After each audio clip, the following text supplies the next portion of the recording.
Bersama RST Rumah Suara Torang, BTNCK, Gubernur Ben, Wakil Gubernur Pilihan Rakyat.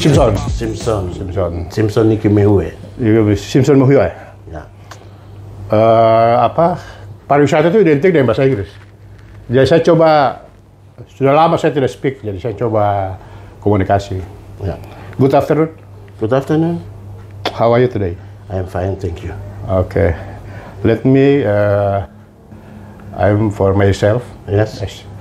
My name is, my full name, Baharudin Farwawan.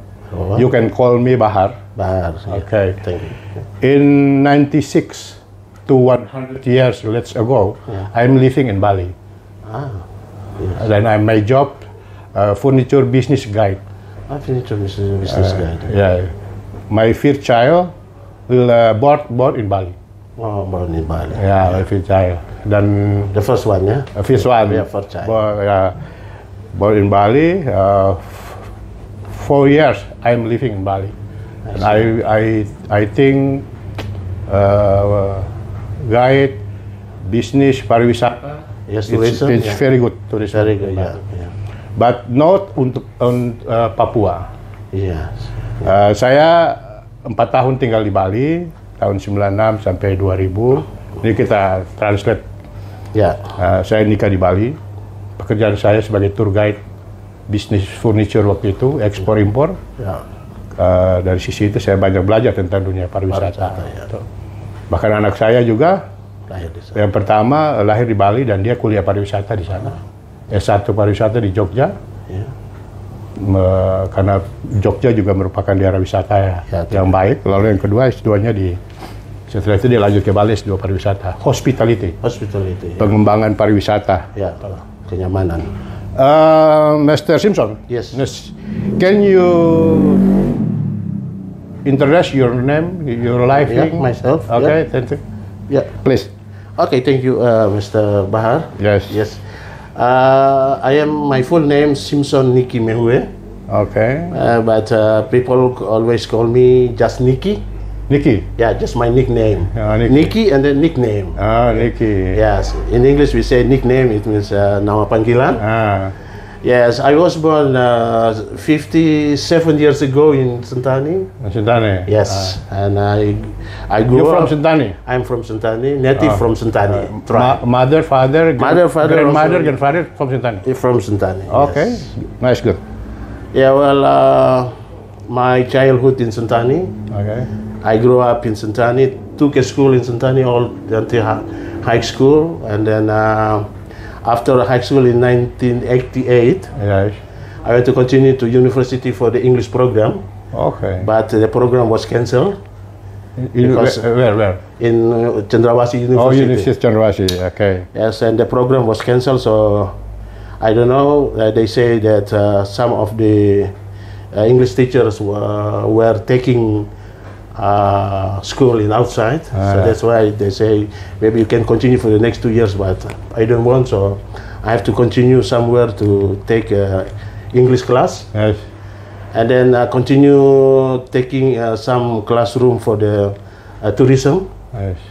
And I grew up with my very poor English. For the first time, I'm very poor English, but everyday English. Yes, yeah, I mean poor English. Then because I live nearby the airport, and there are many tourists coming, and I meet them. I took them to the hotel and tried with my little English, and took them around Jayapura. Last time I want to take tourists in Bandara Ngurah Rai and put in the hotel. Yeah, something like that. Like it's the same. Yeah, and then some of the travel agents in Jayapura, they look at me and it's a good guide, and then they give me their clients, and I can handle them up to the mountain area, to the lowland of Asmat, Wamena, and then the Korowai, and there's some destination in Biak for the swimming and snorkeling, diving. Okay. Till now, I am still in the tour guiding, And then I become a leader of the Tour Guide Association for the Papua Province. Papua Province. Yes, and then Dewan Pimpinan Daerah Himpunan Pramuwisata Indonesia. Indonesian, yes. Yes, then in English we can say the Tourist National Association. Yes, okay. Yes, for Baik, Papua. thank you, Sir. Ya, Ya, ini kita mencerminkan bahwa ini kita sedang komunikasi pariwisata, meskipun I speak English, let's go a little. yeah, a little. It's okay, but for the understanding, it's no problem. You understand? English, we need someone can speak with the little English, Yeah. but people can understand. Oh Yes, ya, it's okay. I know. Oke. Baik, kita kembali ke topik. Ya. Bung bisa perkenalkan nama lengkap, Ya. alamat,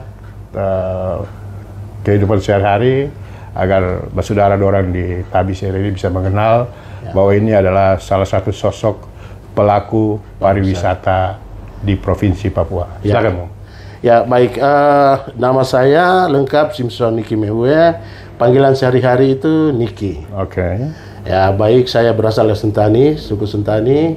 Saya tinggal di Kota Sentani, Jalan Jebaso. Kemudian saya sudah berkeluarga. Ya. Sehari-hari saya masih tour guide aktif. Oke. Masih antar tamu ke suku Asmat kemana-mana, pokoknya di seluruh tanah Papua. Ya. Bahkan luar Papua juga saya antar. Kemudian sehari-hari saya juga sebagai ketua DPD Himpunan Pariwisata Indonesia Provinsi Papua. Sebelum SD, SMP di mana, Bu? saya SMP di Sentani, SMP 1. Ya. Kemudian SD-nya SD negeri. Dulu kuliah bahasa Inggris sekolah atau Saya ambil English class. English class? Oh Ya, ya. kursus. Ya. Jadi saya ambil kursus. Saya sudah ambil kursus itu sejak dari SMP. Oh, Karena ada ketertarikan saya untuk bahasa Inggris. Ya. Itu sudah dari SMP. Ya. Sehingga saya belajar lebih mendalam. Saya juga belajar otodidak, beli buku. Ya, tetapi saya mengembangkan improve ya. Improve itu ketika saya berhadapan dengan turis. Ya, kaki kepala awal-awalnya, tapi saya bicara saja. Dong pasti mengerti. Iya, dan mereka mengerti dan mereka justru mereka senang turis dan mereka memperbaiki ketika saya mengucapkan salah. Dari situlah saya belajar langsung. Kalau sekarang lebih enak, tinggal buka HP saja langsung translate. Betul. Sekarang tinggal translate apa yang kita ini. Tapi Tinggal dulu mengerti, tinggal ya. setuju HP saja. Iya. Baik, Bung, menarik. Saya ingin lebih mendalami organisasi pariwisata ini karena sebagai organisasi juga konsen di bidang pariwisata. Itu dua hal yang berat. Ya. Kenapa berat? Karena ini organisasi non-profit. Dia tidak punya anggaran daerah, dia tidak punya uang kas juga. Betul. Dan itu dia hidup dari iuran anggota mungkin. Iya. Saya ingin tahu apa itu organisasi Himpunan Pramuwisata dan Dewi Wisnu itu yayasan yang Bung pimpin. Ya, baik. Yang pertama itu Himpunan Pariwisata Indonesia ini adalah kumpulan dari tour guide atau pemandu wisata yang ada di lapangan, yang mereka sehari-harinya adalah para pelaku yang mengantar wisatawan baik domestik maupun mancanegara ke destinasi-destinasi wisata. Jadi kita tergabung dalam satu organisasi profesi namanya. Itu kami secara organisasi profesi ini ada di bermitra dengan pemerintah. Dalam hal ini Dinas Pariwisata baik kementerian maupun turun sampai tingkat provinsi maupun di kabupaten. Kami bermitra dengan pemerintah karena setiap program-program pemerintah di bidang kepariwisataan eksekusinya di lapangan itu adalah kami. Karena kami yang mengantar turis ataupun wisatawan itu masuk ke lokasi-lokasi destinasi yang ada, baik destinasi alam maupun destinasi yang buatan manusia, yaitu yang diciptakan oleh manusia, dalam hal ini mungkin oleh pemerintah kolaborasi dengan swasta.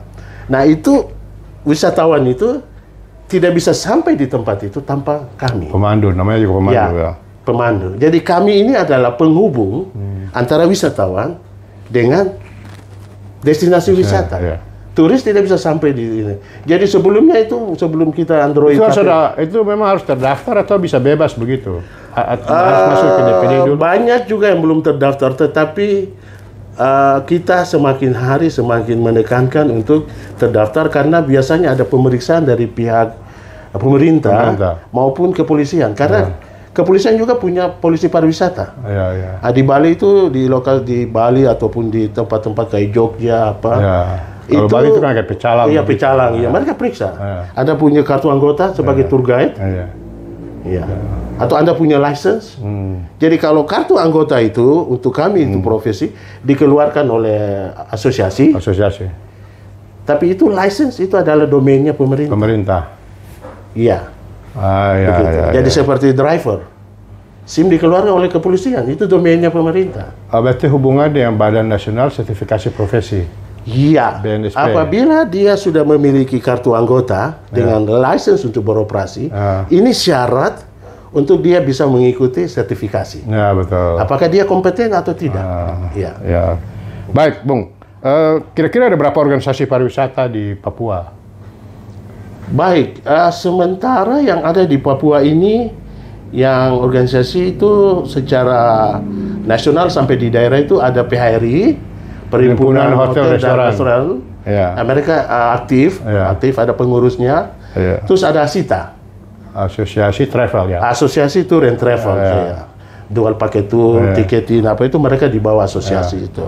Dan Himpunan Pariwisata Indonesia. Nah, kemudian ada beberapa asosiasi-asosiasi seperti Desa Wisata Nusantara, yaitu yayasan yang kantornya ada di Bali, tetapi yayasan ini khusus fokus untuk pembinaan masyarakat di destinasi-destinasi tentang pengembangan kapabilitas. Bagaimana mereka bisa membuat satu paket tour di lokasi mereka, promotionnya bagaimana, itu dilakukan oleh Yayasan Desa Wisata Nusantara. Kebetulan saya adalah itu nasional, yayasan itu nasional di seluruh Indonesia ada. Kantor pusatnya ada di Bali. Nah, itu jadi itu kebetulan saya ditunjuk juga sebagai Korwil Tanah Papua. Seluruh mulai dari Sorong sampai di kepala burung sampai ekor lah. Iya. Begitu. Baik, Bung. Pariwisata itu kan identik dengan keamanan duluan. Mau indah kayak apa, tapi kalau teraman orang tidak mau datang. Number one. Dengan isu-isu di luar, info-info yang beredar bahwa Papua begini, itu mempengaruhi dunia pariwisata atau pengalaman apa seperti yang Bung rasakan? Maaf, sebenarnya begini, kita Papua pariwisatanya sangat unggul. Tanpa promosi oleh pemerintah pun juga, semua wisatawan di dunia melirik untuk harus datang ke Papua. The last paradise in the world. Tetapi yang sangat berpengaruh juga adalah tingkat keamanan. Apalagi sekarang dunia Android. Baru ada sedikit demo di depan Uncen begitu langsung beredar. Itu sudah. Tiket batal. Itu sangat banyak kerugian. Sampai hari ini kami mengalami banyak kerugian.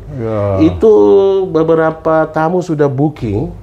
Bahkan boleh dikatakan yang rekan-rekan pariwisata ini ada sampai ada 500-an turis itu batal masuk ke Papua. Berhubung karena beberapa bulan yang lalu ada sedikit ketegangan di beberapa titik di daerah. Nah, itu sangat berpengaruh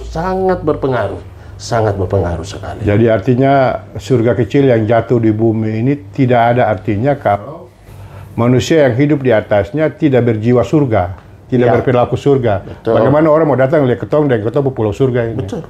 Karena keamanan keamanan itu pertama. Makanya di dalam Sabta Pesona 7 Sabta Pesona. Iya.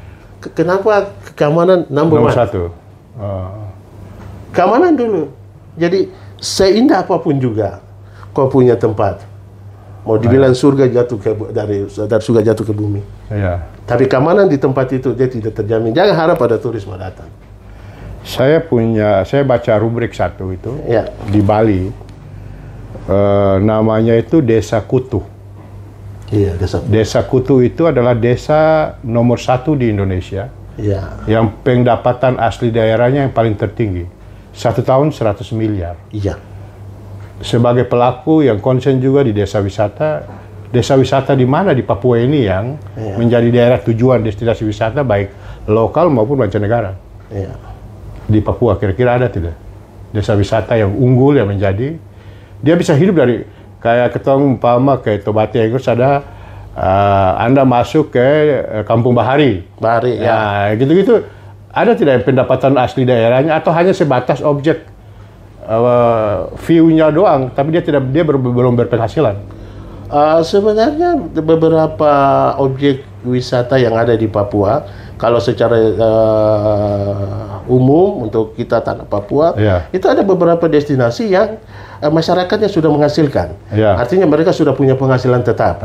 Baik tour guide yang ada di sana, baik masyarakat pemilik hak wilayah di situ, dan mereka kelola. Di Jayapura sendiri kalau paling dekat, kalau saya mau katakan, contoh itu masyarakat di Kampung Aceh. Dan Aceh sebelahnya. Mereka masyarakat di sana mempunyai satu keunikan secara turun-temurun, yaitu pembuatan ukiran kulit kayu.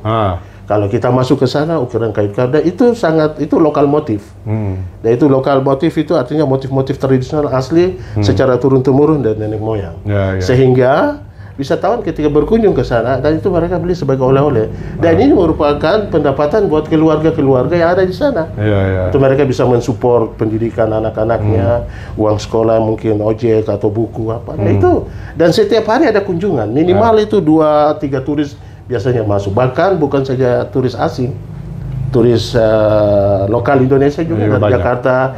Mungkin para pegawai ataupun pejabat dari Jakarta datang berkunjung ke sini, dan sebelum mereka pulang, mereka biasanya berkunjung ke Aceh. Nah, itu satu. Kemudian berikutnya itu ada beberapa seperti Repang Muaif.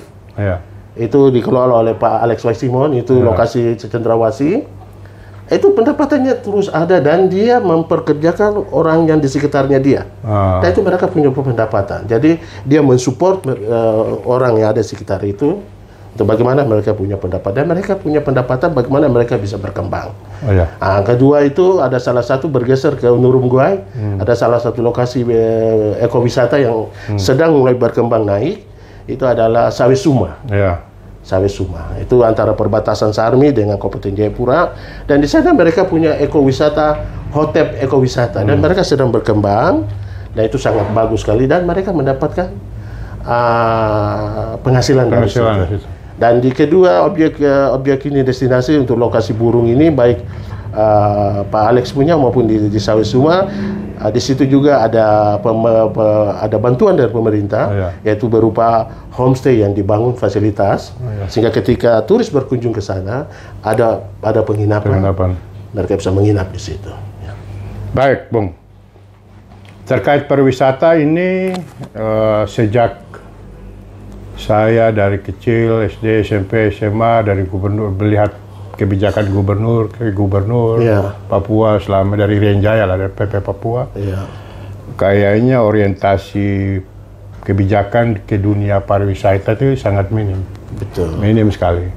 Padahal kita di sini juga ada, kalau di Batam sana itu, di titik nol, perbatasan dengan negara tetangga itu titik nol menjadi daerah kunjungan wisata.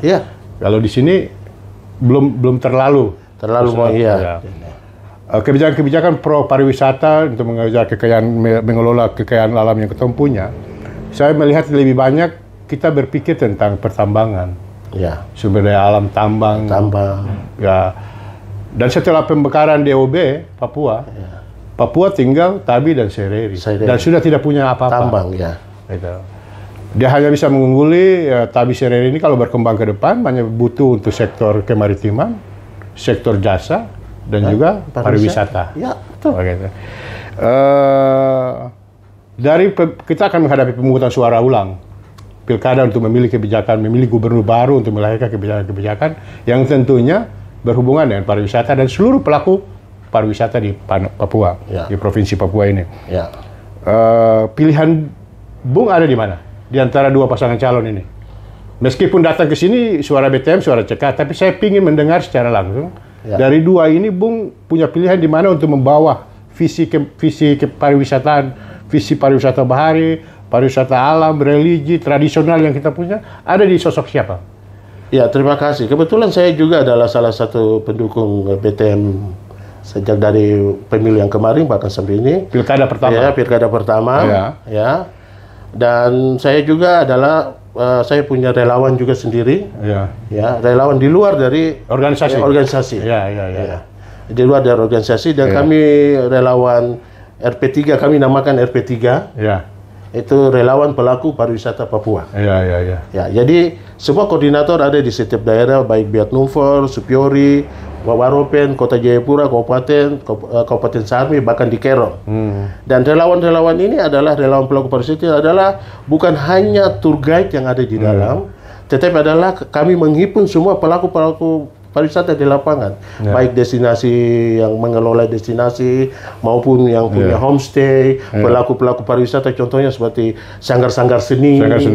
Ya, itu semua kami himpun di dalam satu relawan yang kami namakan relawan pelaku pariwisata Papua. Ya, dan itu kami eksis di dalam grup. Dan itu sangat menarik karena wisata lokal di Tabi Seiri ini juga banyak. Bisa bisik-bisik lah. BTMCK ya begitu. Ya, jadi programnya Pak Gubernur ini kami sudah visi misi. Sudah blasting di grup. Nah, ini harus begini. Ini sampai bawa ini buku. Ya, ini buku kebetulan saya juga ingin bawa ini menunjukkan ini kepada. Apa ini? Ini buku tentang prestasi yang dicapai oleh Bapak BTM Benhur Totomimano. Iya. Saya coba di zoom pakai HP itu. Coba zoom. Betul. Ya, ini. Ya. Ya, biar ini tentang apa, Bu? Ya, ini selama BTM memimpin 10 tahun di Kota Jayapura, prestasi-prestasi di bidang pariwisata, semua bidang, kesehatan, keagamaan, industri, semua ada di sini. Ini beliau yang kasih langsung? Ini beliau kasih waktu sebelum beliau turun di periode terakhir, itu ada satu kegiatan yang dilakukan oleh beliau itu, saya lupa nama judul secara keseluruhan, tapi itu Jayapura Performer. Itu ada diundang dari luar negeri juga ada hadir. Luar biasa. Iya, jadi saya hadir waktu juga. Tahun berapa ini? 2018. 2018. Jadi ini di sini prestasi-prestasi Pak BTM secara keseluruhan, bahkan 4 kali adipura berturut-turut Kota Jayapura terbersih. Luar biasa. Ada di sini.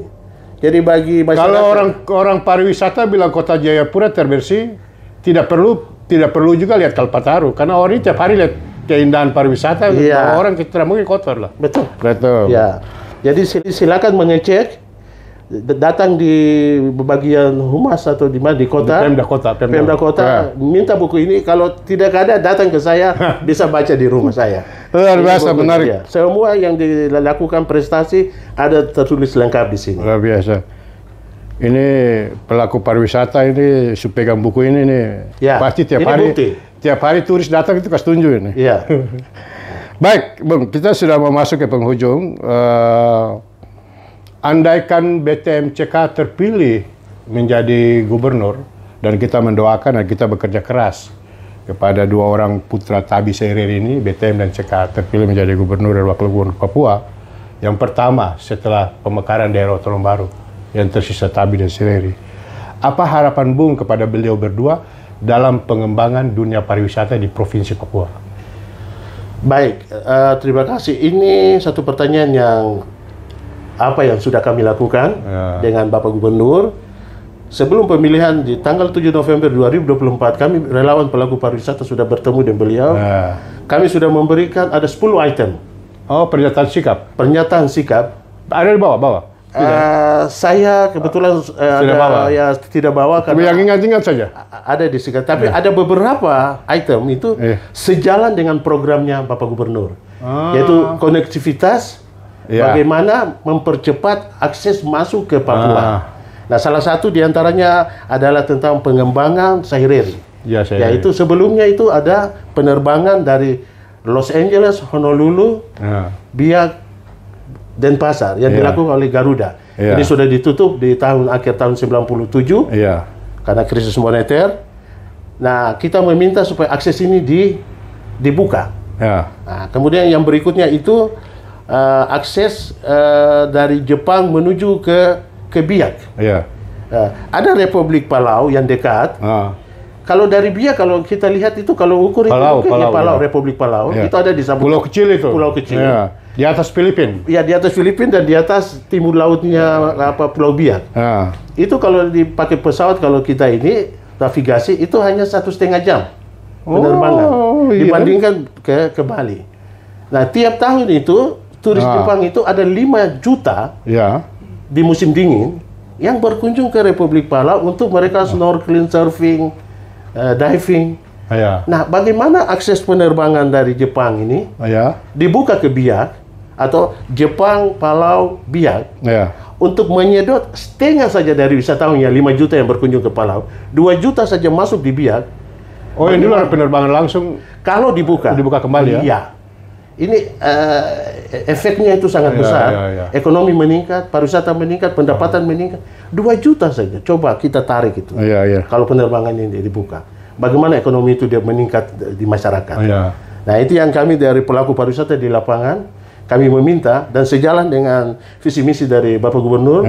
Karena Bapak Gubernur sendiri mengatakan bahwa kita sudah berpisah, DOB sudah, kita punya harapan hanya di jasa pariwisata. Jadi pariwisata harus digenjot. Nah, ini sejalan dengan apa yang kami pikirkan oleh pelaku-pelaku pariwisata di lapangan.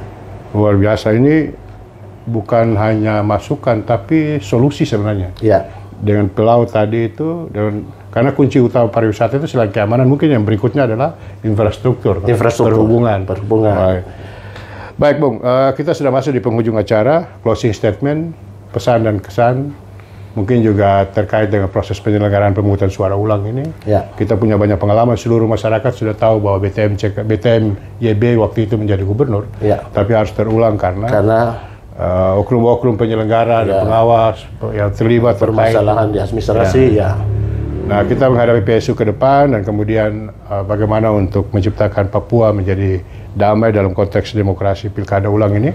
Kira-kira apa yang bisa Bung sampaikan dalam closing statement? Silakan. Ya, baik. Saya mau sampaikan kepada para pelaku pariwisata Papua bahwa memilih pemimpin harus sejalan dengan apa yang kita kerjakan. Artinya bagaimana ke depan pengembangan sektor yang kita tekuni. Nah, BTMCK ini adalah gubernur dan wakil gubernur yang cocok yang akan membawa perubahan di dalam dunia kepariwisataan di Papua.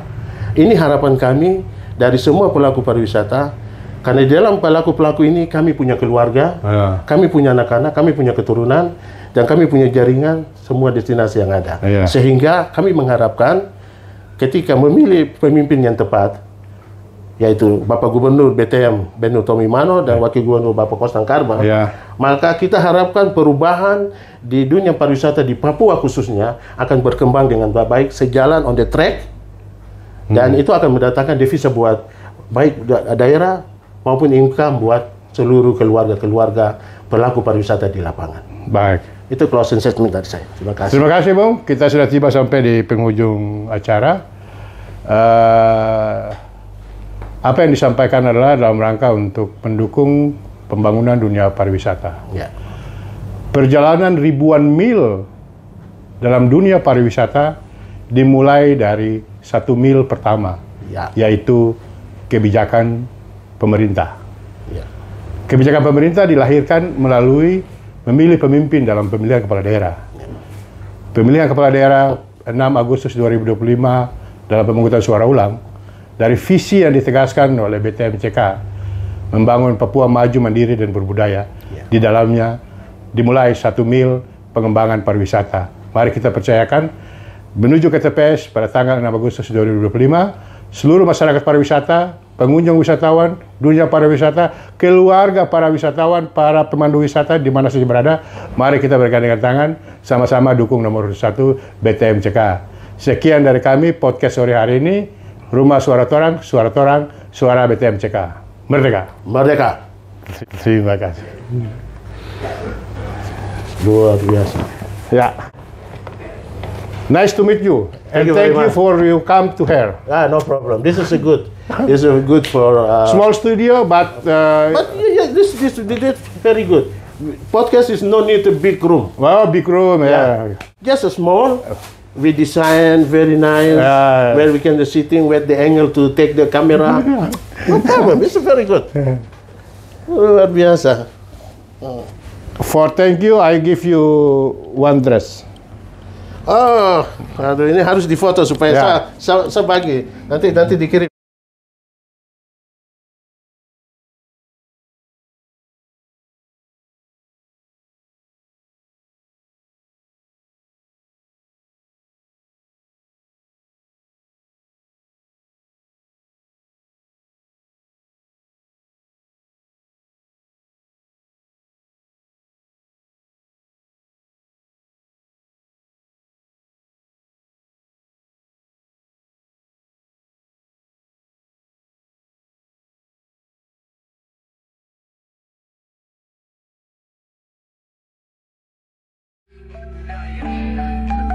Tak bisa RRI bersatu padu, rakyat Nusantara pilih nomor 1. Di TMCK sederhana, nasionalis dan merakyat. PTMCK